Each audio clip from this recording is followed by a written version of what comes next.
औज़ुबिल्लाहि मिनश्शैतानिर्रजीम बिस्मिल्लाहिर्रहमानिर्रहीम अस्सलामु अलैकुम वरहमतुल्लाहि वबरकातुहू। तो आज जो है हमने प्रॉब्लम्स जो हैं वो डिस्कस करने हैं। जो प्रीवियस हमने लेक्चर पढ़ा था जिसमें हमने बाउंड्री कंडीशंस जो हैं वो डिस्कस की थी। तो आज पहले देखते हैं प्रॉब्लम। तो पहले प्रॉब्लम जो है इसकी स्टेटमेंट देख लेते हैं कि एक कोएक्सियल केबल है, इको एक्सियल केबल यानी कि जिनके एक ही एक्सेस होते हैं ऑफ सर्कुलर क्रॉस सेक्शन, जिसका कि सर्कुलर क्रॉस सेक्शन है, has a compound dielectric medium, has a compound dielectric medium, और इसके पास कंपाउंड डाइलेक्ट्रिक मीडियम है related to medias.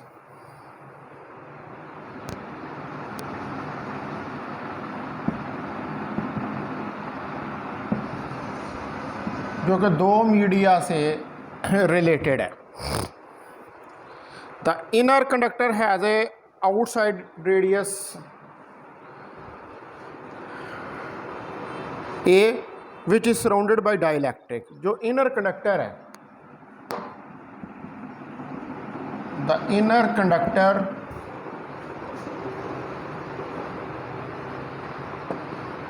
Has outside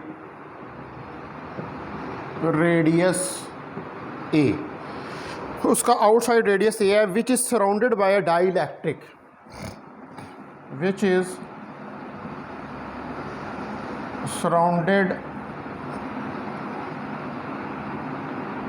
bye the dielectric, जिसको कि डाइलेक्ट्रिक ने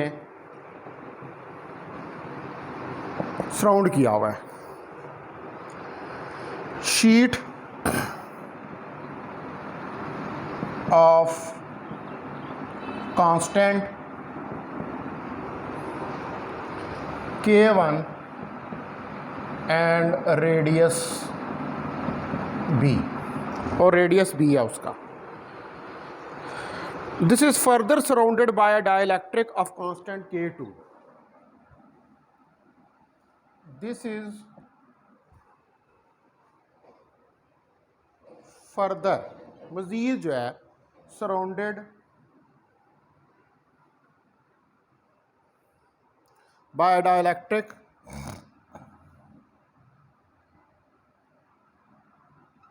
of constant K2, और इसको मज़ीद एक डाइलेक्ट्रिक ने सराउंड किया हुआ है जिसका कि कांस्टेंट K2 है एंड रेडियस C, और रेडियस C है।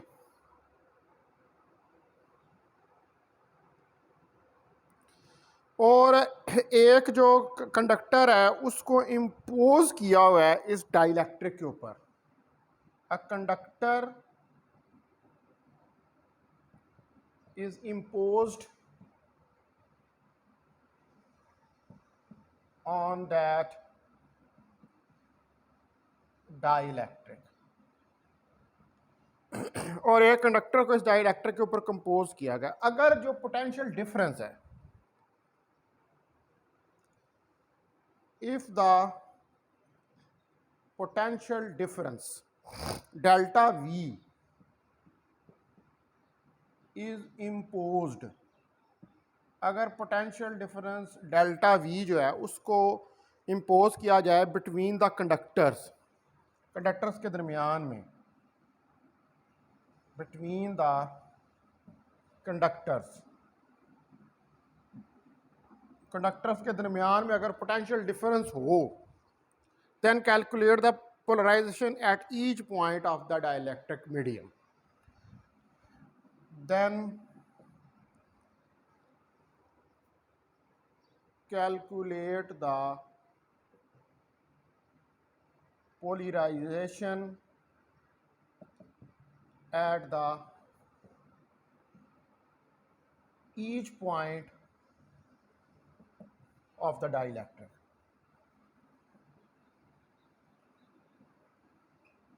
तो ये इसकी स्टेटमेंट है, ज़रा लंबी है, ठीक है, लेकिन बड़ा इंटरेस्टिंग जो है ये प्रॉब्लम है। तो इसके अंदर आप देखें कि हमारे पास एक कोएक्सियल केबल है, ठीक है, जिसका क्रॉस सेक्शन है और इसके ये यहाँ पर दो डाइलेक्ट्रिक मीडियम है जो कि रिलेटेड है दो मीडिया से। इनर कंडक्टर जो है उसका आउटसाइड रेडियस ए है, जिसको कि सराउंड किया हुआ एक डाइलेक्ट्रिक शीट है जिसका कांस्टेंट K1 है और रेडियस B है। ये फर्दर सराउंडेड है एक और डाइलेक्ट्रिक से जिसका कांस्टेंट K2 है और रेडियस C है। एक और कंडक्टर जो वो इम्पोज्ड है इस रेडियस C के डाइलेक्ट्रिक के ऊपर। तो अब हमने पोटेंशियल डिफरेंस फाइंड करना है इन कंडक्टर्स के दरमियान में, ठीक है, सॉरी पोटेंशियल डिफरेंस की पोलराइजेशन फाइंड करनी है कि अगर डेल्टा वी जो है वो पोटेंशियल डिफरेंस है इन कंडक्टर्स के दरमियान में, तो हर पॉइंट के ऊपर जो डाइलेक्ट्रिक है उसके हर पॉइंट के ऊपर पोलराइजेशन जो है उसको फाइंड करना है, ठीक है जी। तो इसका सोल्यूशन जो है फिर उसको स्टार्ट करते हैं। तो सोल्यूशन के अंदर पहले तो आप जो है ये फिगर बनाएं, ये देखें एक है इसका रेडियस ए है, ठीक है, इसकी सराउंडिंग में है ये इसका रेडियस बी है, ठीक है, फिर इसकी सराउंडिंग में एक और है इसका रेडियस सी है और इसके बाहर एक और कंडक्टर है, ठीक है। तो आपने यहां से इनके दरमियान में, ठीक है जी, पोटेंशियल डिफरेंस जो है उसको फाइंड करना है।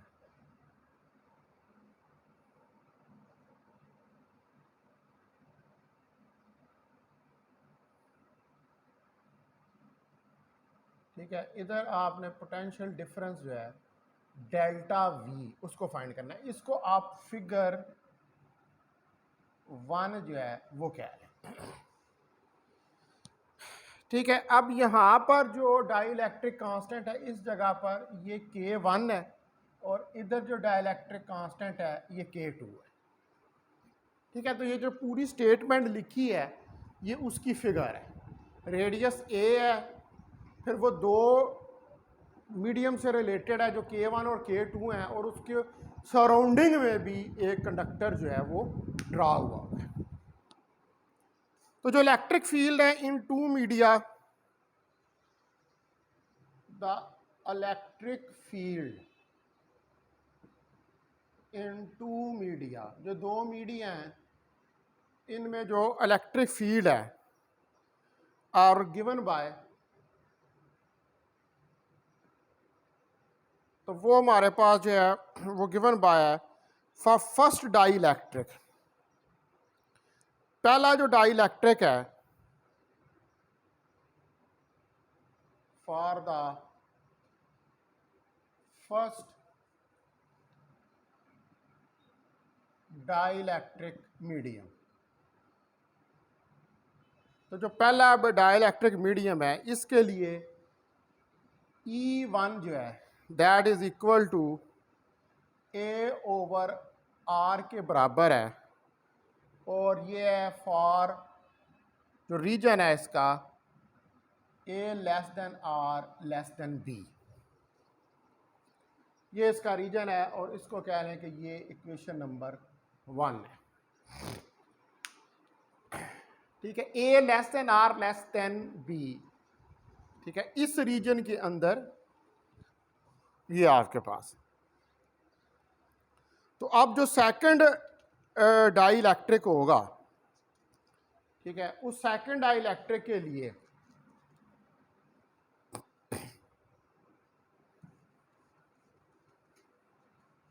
या मैं स्टेटमेंट बता देता हूं,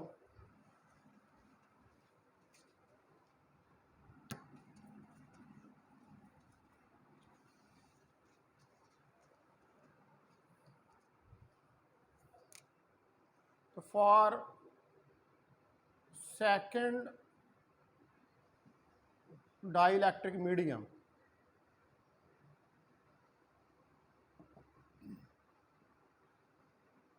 तो जो सेकंड डाइलेक्ट्रिक मीडियम है इसके लिए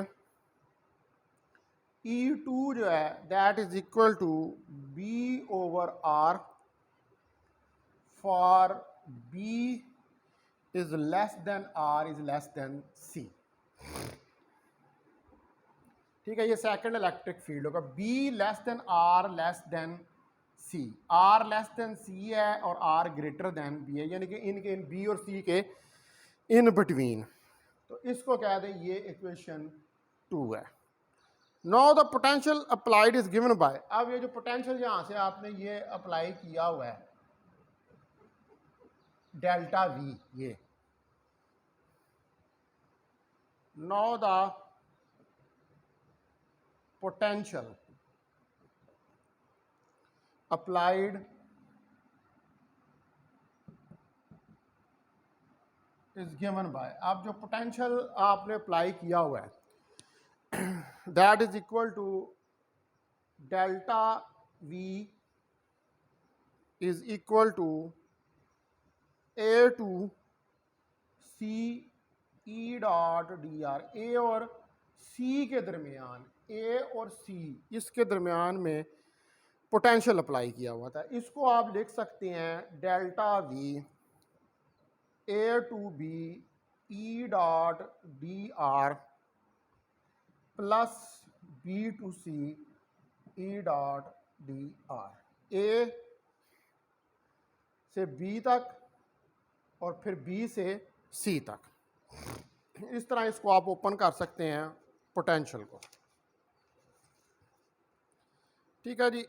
नाउ अब E और DR तो एक ही डायरेक्शन में है, लिहाजा कास थीटा आएगा तो वो कास थीटा जो है उसमें थीटा 0 डिग्री के बराबर हो जाएगा, यानी कि delta V is equal to A to B E D R cos of theta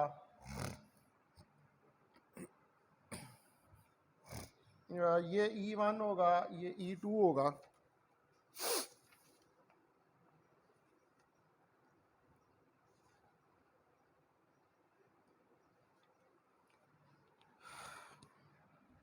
plus B to C E two D R cos of theta. तो थीटा 0 डिग्री है, so cos 0 degree is equal to 1।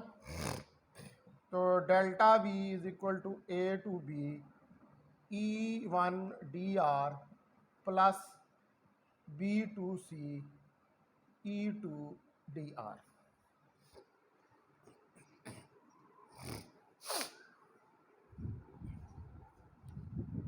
ये equation जो है ये आपके पास आ जाएगी।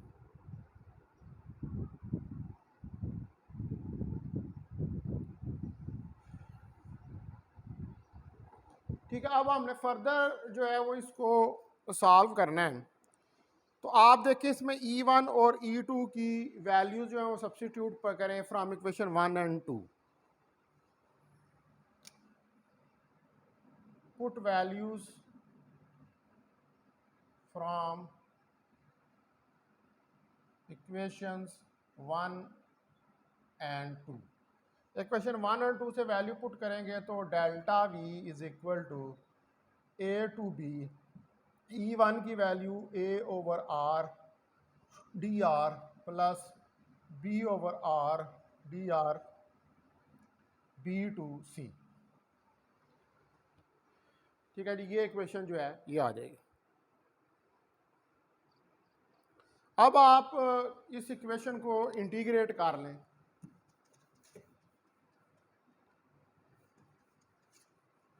तो जब इस इक्वेशन को इंटीग्रेट करेंगे तो ये आ जाएगा delta V A log of R A to B plus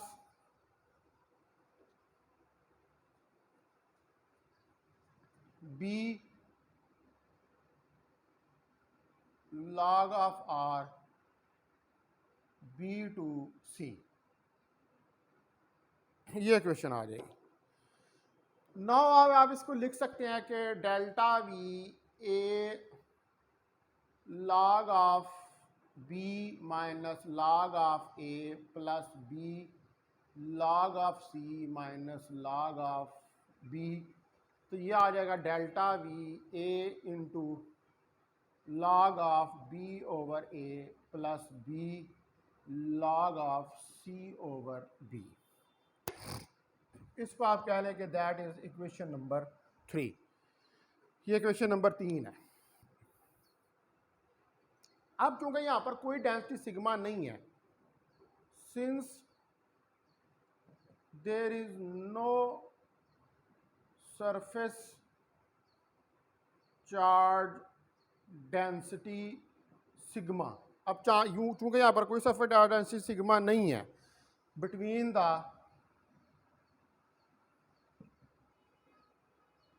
the dielectric medium, जो डाइलेक्ट्रिक मीडियम है उसके दरमियान में कोई डेंसिटी मौजूद नहीं है, तो लिहाजा D2n will be equal to D1n, क्योंकि ये कॉन्टीन्यूस हो गया। तो epsilon not 2E2 epsilon 1 E1 के बराबर आ जाएगा। तो यहाँ से epsilon 2A over B over R, इसमें ई की वैल्यू रख दें, B over are epsilon 1 E1 की रख दें, तो ए ओवर आर के बराबर आ जाएगा। तो यहाँ से अगर मैं बी की वैल्यू निकालूँ तो ये आ जाएगी एप्सिलॉन 1 ओवर एप्सिलॉन 2 ए, और इसको कह दें ये इक्वेशन नंबर 4 है।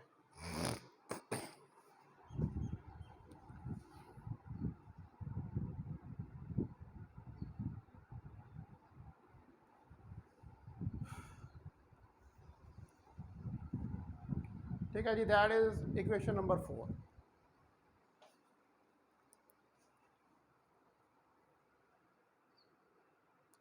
अब पुट करें value from 4 into 3। Put value from 4 into 3। 4 से इक्वेशन नंबर 3 जो है, यानी कि ये वाली वैल्यू इस इक्वेशन नंबर 3 के अंदर जो है वो आप सब्स्टिट्यूट करें, तो आपके पास क्या आएगा, delta we is equal to A log of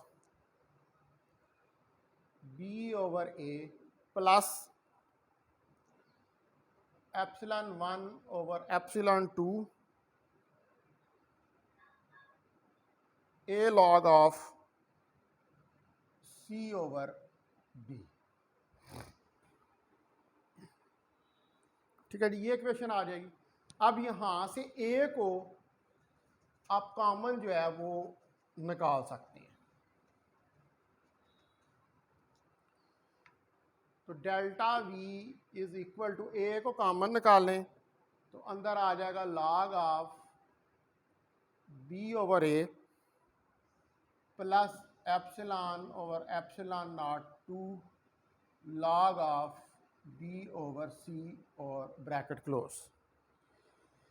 यहाँ से अब ए की वैल्यू निकल सकती है, ए आएगा delta v divided by log of B over A plus epsilon 1 over epsilon 2 log of B over c और ब्रैकेट क्लोज।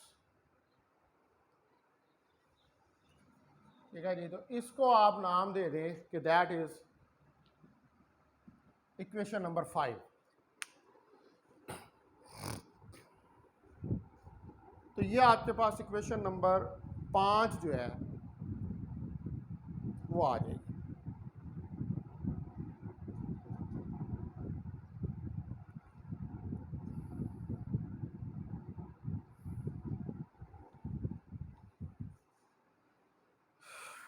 ठीक है, लो अब हम जो है वो फाइंड करेंगे value of electric field. Now we will find the values of electric field is given by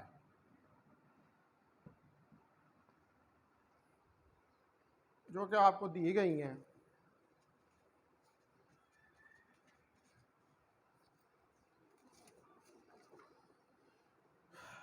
as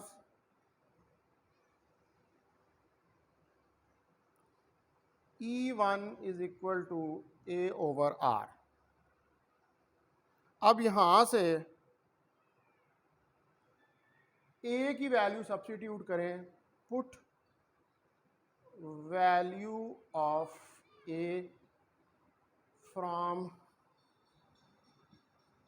equation 5।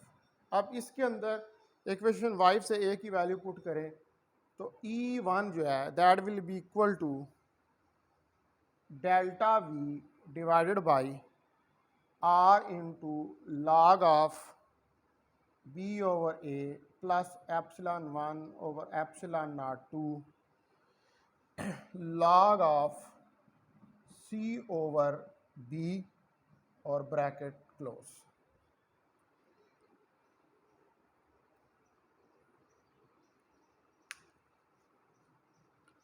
ठीक है, अब आप वैल्यू जो है ये इक्वेशन, इसको कह दें ये इक्वेशन 6 है।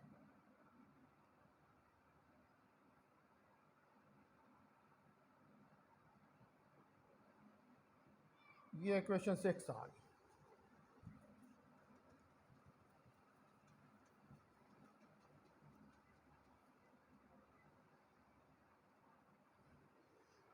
ठीक है जी, अब जो है वो पुट करें value from equation 5 in equation 4। Now put value from equation 5 into equation 4। अब वैल्यू जो है उसको इक्वेशन 5 से इक्वेशन 4 के अंदर जो है उसको सब्स्टिट्यूट करें।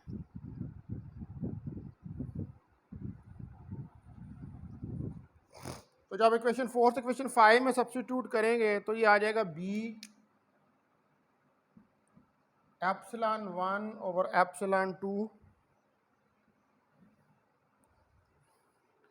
ठीक है जी, और डेल्टा V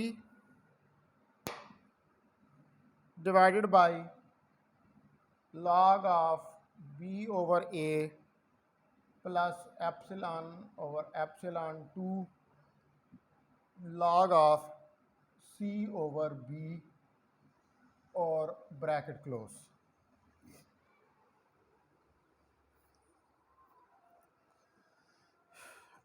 ये इक्वेशन जो है ये हमारे पास आ जाएगी।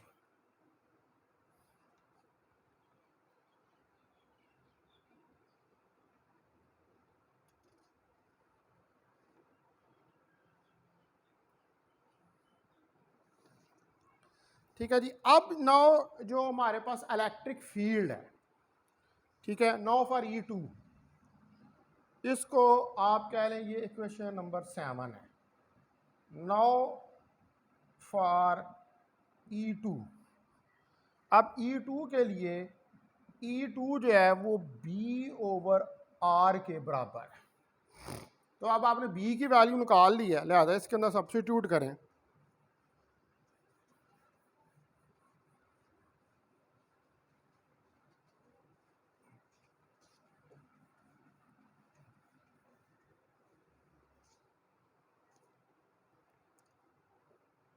अब करें put value of B from equation 7।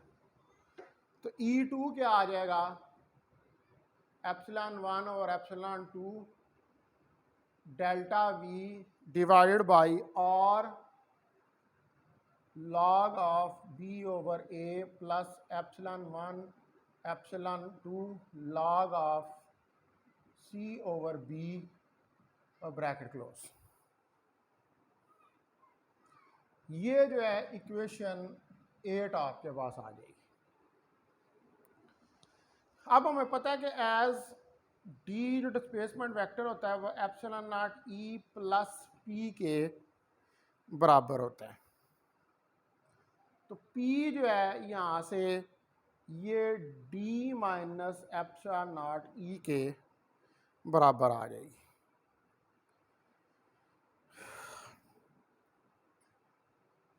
तो डी जो है ये बराबर होता है एप्सिलॉन वन ई वन। ठीक है, अगर मैं इसको कहूँ कि ये मैं बल्कि फर्स्ट डाइलेक्ट्रिक के लिए पहले एक minute, so for the first dielectric medium, तो जो पहला डाइलेक्ट्रिक मीडियम है इसके लिए द पोलराइजेशन इज, तो इसके लिए जो पोलराइजेशन है P1 that is equal to D1 minus epsilon naught E1। तो P1 जो है ये आपके पास आ जाएगा epsilon 1 minus epsilon naught E1, ये वैल्यू आ जाएगी।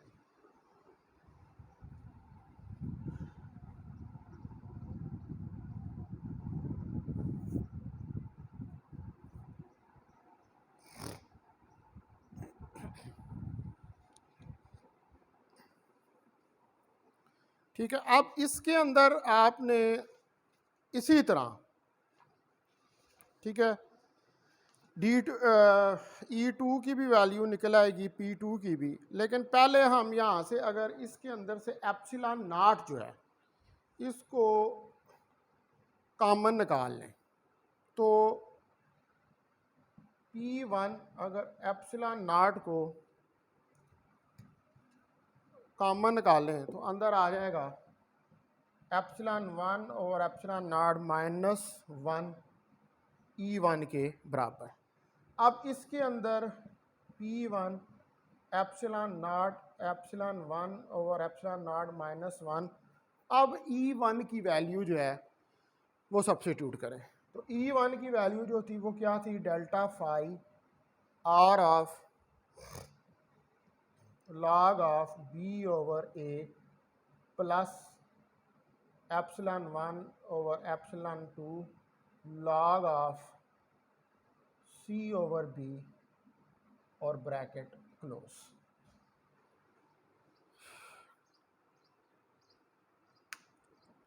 ठीक है, ये वैल्यू आ जाएगी। अब यहाँ पर एप्सिलॉन 1 ओवर एप्सिलॉन नॉट जो है ये एक्चुअली डाइलेक्ट्रिक कांस्टेंट है K1।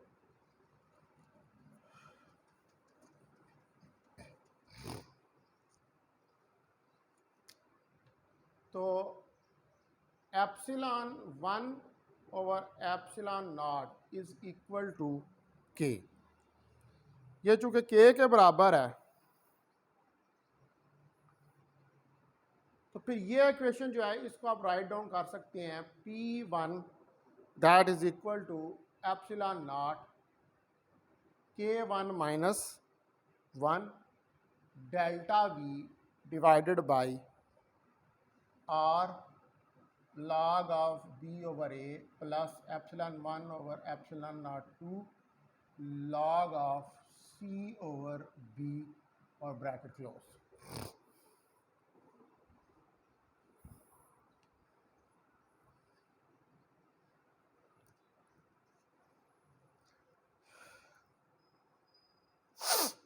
अच्छा, अब इधर यहाँ पर इसको एप्सिलॉन 1 को एप्सिलॉन नॉट और एप्सिलॉन 2 को भी एप्सिलॉन नॉट से डिवाइड कर दें तो फिर हमारे पास क्या इक्वेशन बनेगी, P1 epsilon naught K1 minus 1 delta V R of log of B over A plus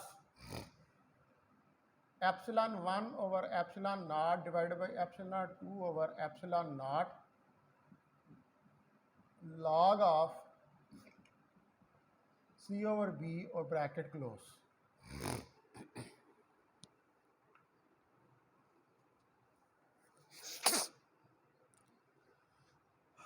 ठीक है जी। तो ये K1 और ये K2 बन जाएगा।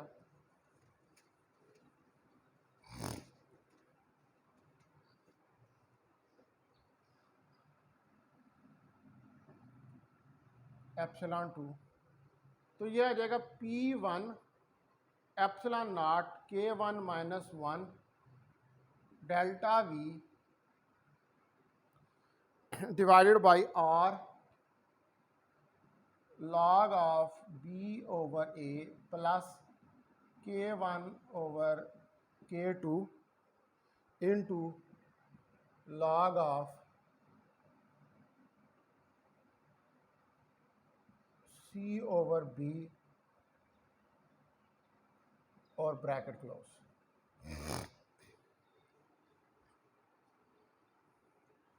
इसको आप कह लें कि ये इक्वेशन नंबर 9 है।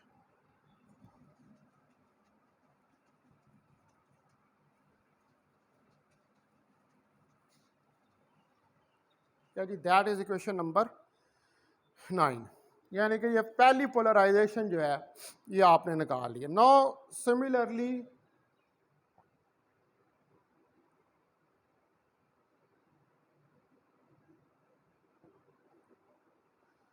polarization for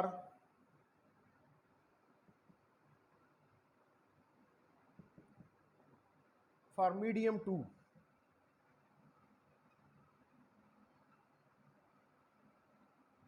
अब इसी तरह अगर आप मीडियम 2 के लिए पोलराइजेशन को फाइंड करना चाहते हैं तो that is P2 is equal to D2 minus epsilon naught E2। तो ये भी P2 यहाँ से आएगा epsilon naught 2 minus epsilon naught, इसमें पहले D2 की वैल्यू रख दें, तो epsilon naught 2 E2 minus epsilon naught E2, तो ये आ जाएगा P2 is equal to epsilon naught 2 plus epsilon minus epsilon naught E2। ठीक है जी, ये वैल्यू P2 की आ जाएगी। अब यहाँ से उसी तरह एप्सिलॉन नॉट को कॉमन निकालेंगे, तो P2 एप्सिलॉन नॉट कॉमन निकलेगा, तो एप्सिलॉन नॉट 2 और एप्सिलॉन नॉट माइनस 1 और E2।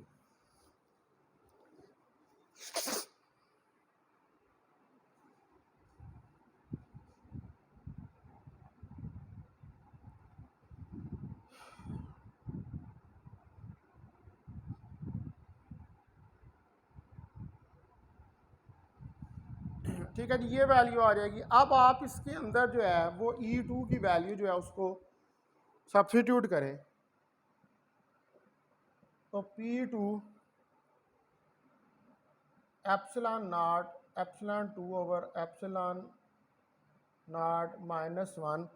अब E2 की वैल्यू जो है वो epsilon 1 over epsilon naught 2 delta V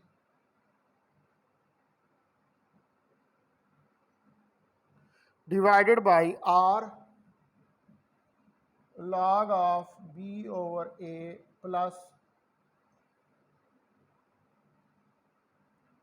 epsilon 1 over epsilon naught 2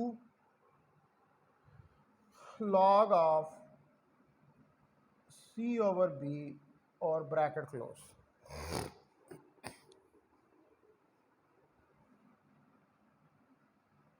ठीक है जी, that is the value of P2।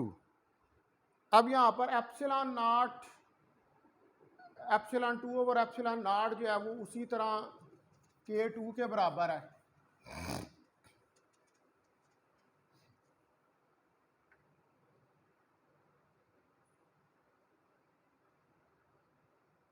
Epsilon 2 over epsilon naught is equal to K2। तो ये फिर आ जाएगा P2 is equal to epsilon naught K2 minus 1, और इसको डिवाइड कर दें epsilon 1 over epsilon naught, epsilon 2 over epsilon naught divided by R log of B over A plus, इसको भी डिवाइड कर दें, epsilon 1 over epsilon naught, epsilon 2 over epsilon not log of C over B और bracket close.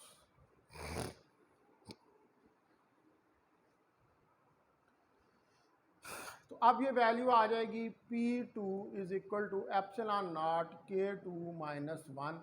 अब ये क्या हो जाएगा, K1 साथ इधर डेल्टा V भी आना था, K1 over K2 delta V और log of B over A plus epsilon 1, ये भी हो जाएगा K1 over K2 log of C over B और ब्रैकेट क्लोज।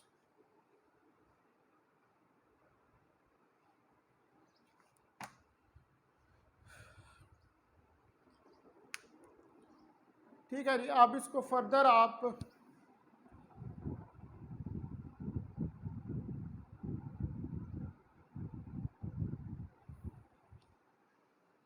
जो है वो राइट डाउन कर सकते हैं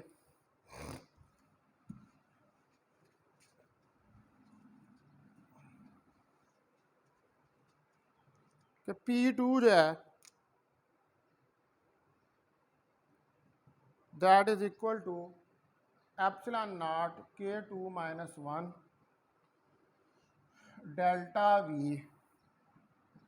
K1 over K2 divided by और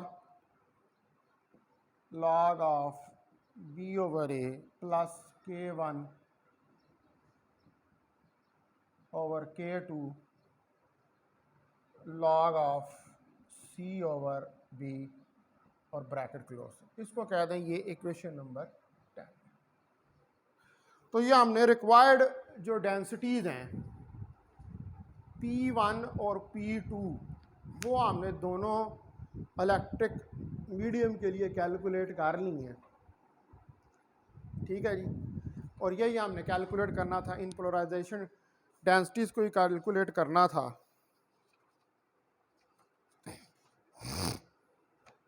इसको एक्सियल केबल के लिए। ठीक है जी, तो अब मैं इसके बाद जो है वो नेक्स्ट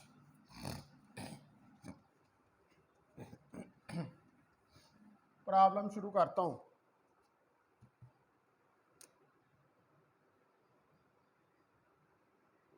ये भी प्रॉब्लम इसी से रिलेटेड है। तो two parallel connecting plates, two parallel conducting plates, दो पैरेलल कंडक्टिंग प्लेट्स हैं आर सेपरेटेड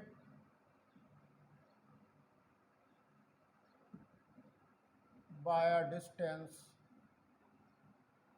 और इनको सेपरेट किया गया है by a distance d and are maintained at potential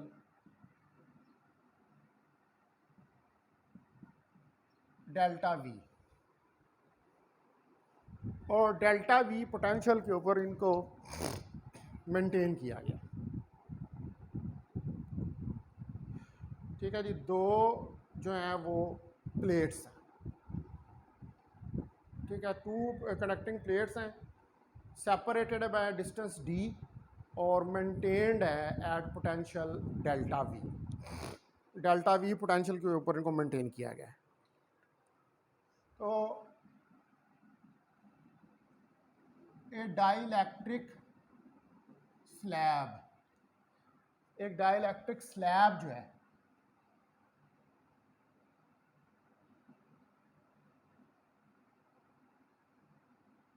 ठीक है जी। एक डाइलेक्ट्रिक स्लैब जो है of dielectric constant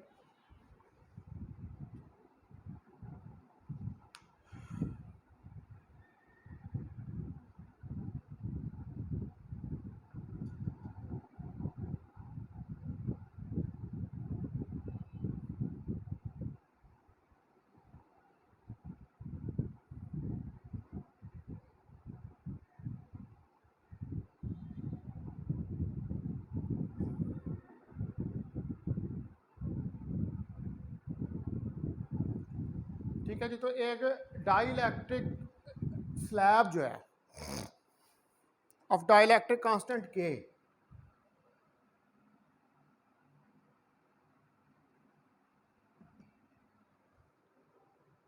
of dielectric constant के जिसका डाइलेक्ट्रिक कांस्टेंट के है एंड थिकनेस टी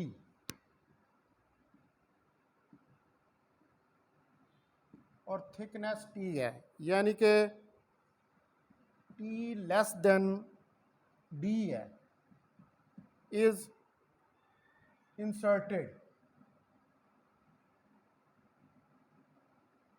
तो इसको इंसर्ट किया गया है बिटवीन टू प्लेट्स, दो प्लेट्स के दरमियान में, between the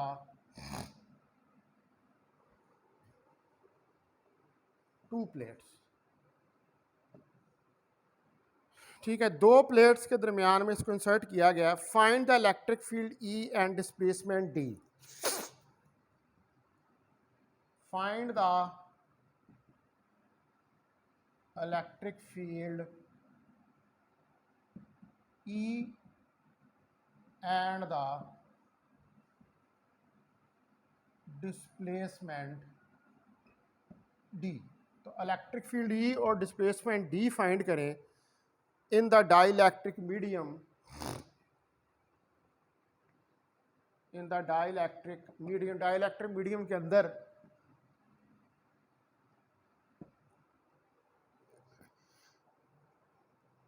end in the vacuum.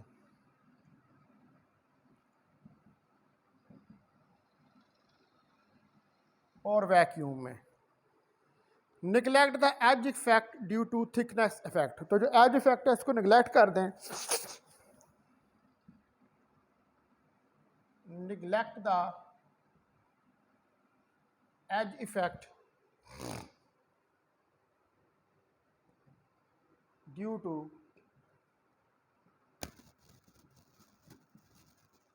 Thickness effect.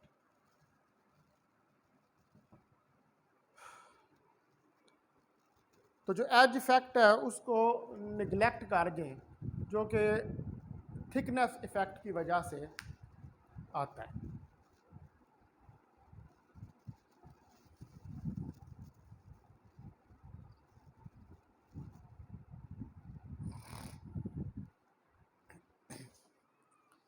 तो अब इसका सलूशन देखते हैं। पहले नंबर पर स्टेटमेंट को समझ लें कि दो पैरेलल कंडक्टिंग प्लेट्स हैं। ठीक है जी, दो पैरेलल कंडक्टिंग प्लेट्स हैं और इनको सेपरेट किया गया है बाय डिस्टेंस डी, और ये मेंटेन्ड है पोटेंशियल डेल्टा वी के ऊपर। एक डाइलेक्ट्रिक स्लैब जो है डाइलेक्ट्रिक कांस्टेंट के की, जिसकी थिकनेस टी है, और ये थिकनेस जो है जो डिस्टेंस है दो प्लेट्स के दरमियान में उससे कम है, इंसर्ट किया गया इन दो प्लेट्स के दरमियान में। तो हमने इलेक्ट्रिक फील्ड और डिस्प्लेसमेंट वेक्टर फाइंड करना है डाइलेक्ट्रिक मीडियम के अंदर और वैक्यूम में, और निगलेक्ट कर देने हैं जो एज इफेक्ट हैं थिकनेस इफेक्ट की वजह से। तो let E1 is the electric field in the vacuum. तो आप सपोज करें कि E1 जो है वो इलेक्ट्रिक फील्ड है वैक्यूम में, and E2 is the electric field, and E2 is the electric field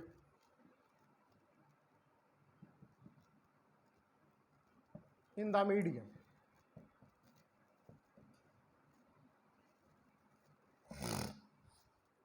और E2 जो है वो इलेक्ट्रिक फील्ड है मीडियम में। तो अब फिगर बनाते हैं यहाँ पर। देखें ये प्लेट्स हैं, इधर ये डेल्टा वी पोटेंशियल है जिस पर मेंटेन रखा गया है, ये डी जो है ये सेपरेशन है, ठीक है। यहाँ पर एप्सिलॉन 1 K1 और टी ये इसकी थिकनेस है, ठीक है। इसको कह दें फिगर 1। अब चूंकि यहां पर कोई चार्ज डेंसिटी नहीं है, ठीक है, since there is no charge density between the medium and the vacuum. अब चूंकि कोई चार्ज डेंसिटी नहीं है मीडियम और डाइलेक्ट्रिक मीडियम और वैक्यूम के दरमियान, तो इसका मतलब है so sigma is equal to 0। तो लिहाजा सिग्मा जो है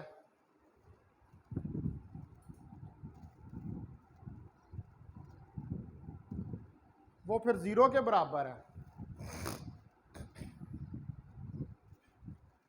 तो सिग्मा अगर 0 के बराबर है तो इसका मतलब है कि यहां पर फिर डिसकंटिन्यूटी तो नहीं है।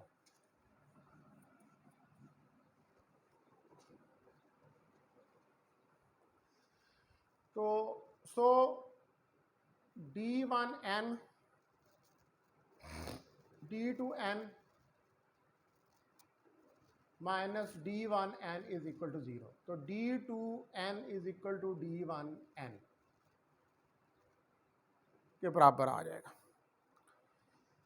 इसको कह दें इक्वेशन 1 है। तो D जो है वो आपको पता है कि एप्सिलॉन E के बराबर होता है एज।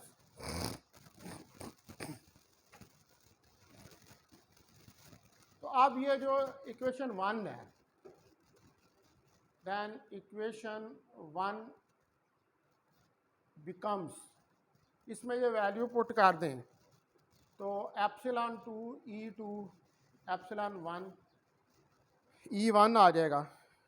तो E2 यहाँ से एप्सिलॉन 1 एप्सिलॉन 2 E1 के बराबर आ जाएगा। तो एप्सिलॉन 1 और एप्सिलॉन 2 तो K के बराबर हैं, तो ये हो जाएगा E2 KE1। That is equation number 2। इसको आप इक्वेशन नंबर 2 का नाम जो है वो दे रहे।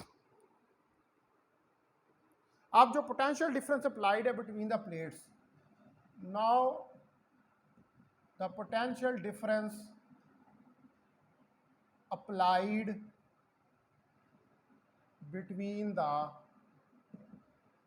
प्लेट्स वो है डेल्टा वी। तो ये डेल्टा वी जो है ये बराबर होगा 0 से D तक E डॉट डी आर। तो इसकी अगर हम लिमिट्स इसकी डिवाइड कर लें तो ये 0 से T तक E dot D R E1 dot D R plus 0 से T से D तक E2 डॉट डी आर के बराबर आ जाएगा। तो यहाँ पर इसको वैसे ही ओपन कर लेंगे। E1 और E2 जो हैं वो तो डी आर के पैरेलल ही हैं, तो थीटा 0 डिग्री हो जाएगा। तो लिहाजा cos 0 डिग्री 1, तो ये आ जाएगा 0 से T E1 D R plus 0 से T से D E2 डी आर।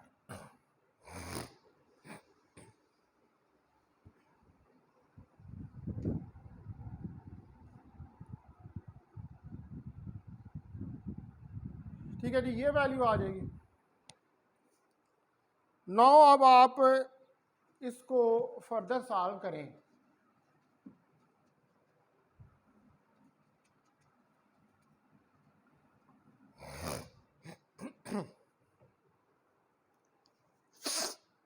तो देखें कि ये delta we is equal to E1, क्योंकि यूनिफॉर्म है, D R plus E2 T2 D R. तो यह आ जाएगा delta we E1 0 to T R plus E2 R T2 D। तो यह आ जाएगा delta we E1 T minus 0 plus E2 D minus T.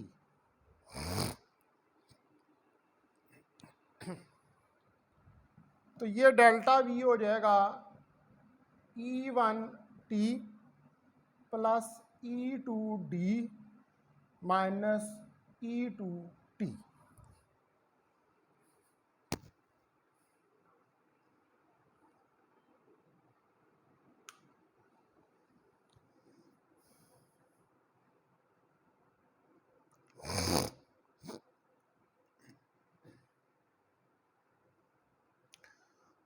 ठीक है जी, ये वैल्यू निकल आएगी। अब यहाँ पर जो E2 है, ठीक है, इस E2 की वैल्यू हमारे पास है ये, इसको लिख सकते हैं delta we E1 T E2 plus D minus T. तो delta we E1 T plus k E1 D minus t, ये वैल्यू पुट करते हैं। तो यहां से E1 कॉमन निकल आएगा, delta we E1 T plus k D minus T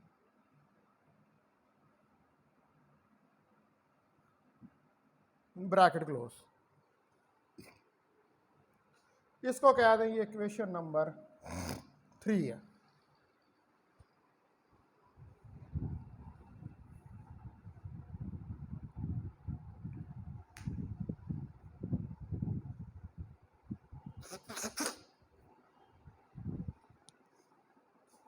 ठीक है, now we will find the electric field for both media. अब दोनों मीडिया के लिए हम पोटेंशियल तो फाइंड कर लिए।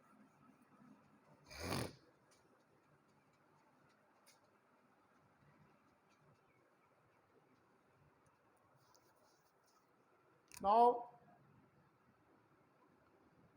We will find the electric field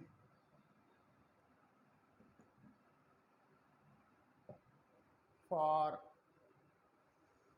both media.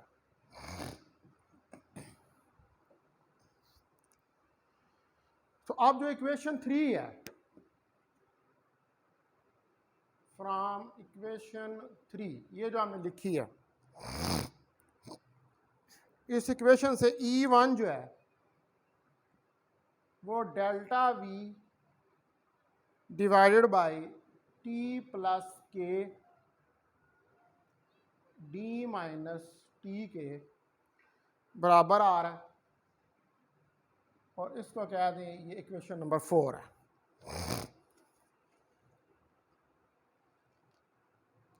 तो अब ये क्या है, ये इलेक्ट्रिक फील्ड है which is the electric field in vacuum. ये इलेक्ट्रिक फील्ड है वैक्यूम में। अब इक्वेशन 2 जो है, नाउ फ्रॉम इक्वेशन 2, अगर इक्वेशन 2 को आप देखें तो E2 जो है वो के E1 के बराबर है।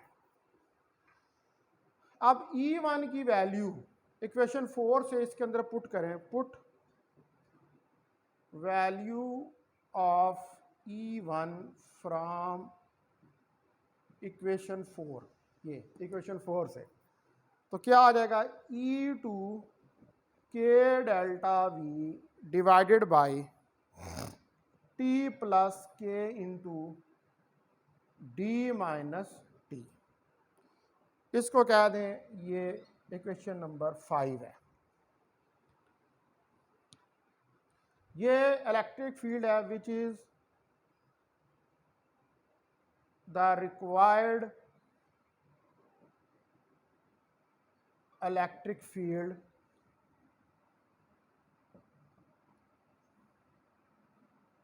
इन द मीडियम।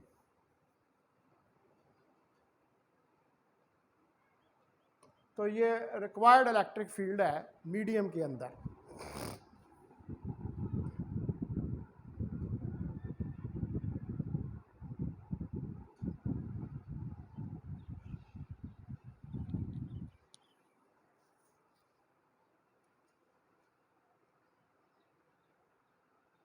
अब हम जो है वो फाइंड करेंगे displacement vector for the medium. Now we will find the displacement vector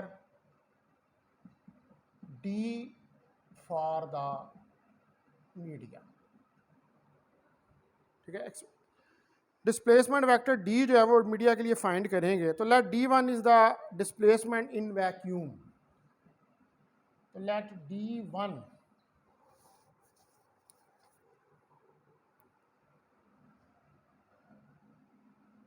is the displacement in vacuum। अगर D1 जो है वो डिस्प्लेसमेंट है वैक्यूम के अंदर,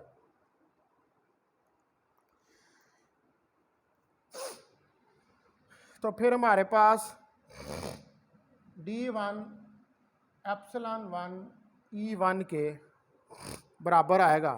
अब आप इसके अंदर यूज़ करें इक्वेशन 4 को।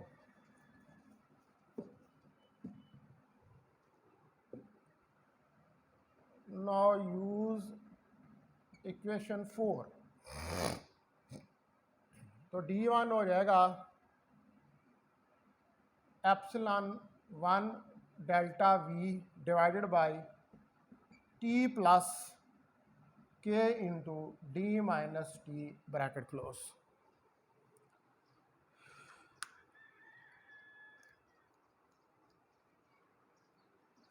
इसको कहते हैं कि ये इक्वेशन नंबर 6 है।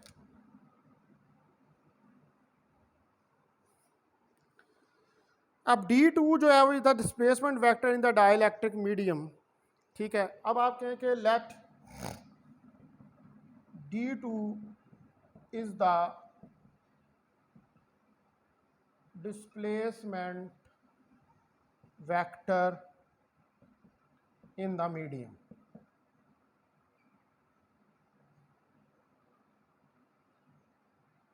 अब आप कहेंगे D2 जो है वो डिस्प्लेसमेंट वेक्टर है मीडियम है। D1 तो था वैक्यूम के अंदर। तो D2 epsilon naught to epsilon two E2 के बराबर हो जाएगा। अब इसमें यूज करें equation 5।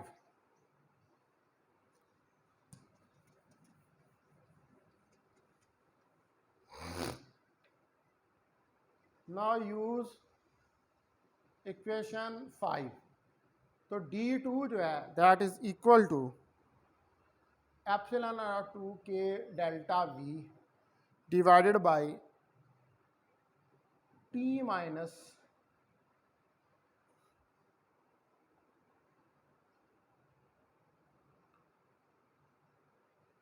T plus k into d minus t. इसको कह दें इक्वेशन नंबर 7।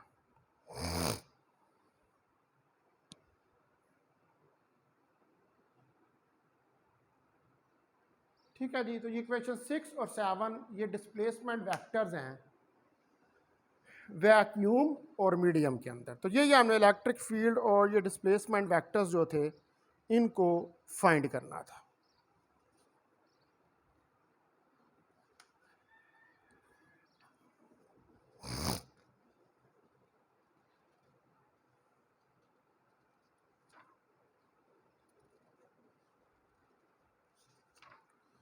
ठीक है जी। तो भैया यहाँ पर मैं ये लेक्चर जो है इसको एंड करता हूँ। अब ये दोनों प्रॉब्लम इससे रिलेटेड मैंने करवा दी हैं। उसके बाद हमने मूव ऐड करना है टू द इलेक्ट्रोस्टैटिक एनर्जी, ठीक है, जो कि डाइलेक्ट्रिक मीडियम के केस में होती है। उसके बाद कुछ ग्रिफिथ की एग्जांपल्स हैं, वो भी मैं डिस्कस करूँगा। ठीक है, तो अभी लेक्चर को यहाँ पर एंड करता हूँ।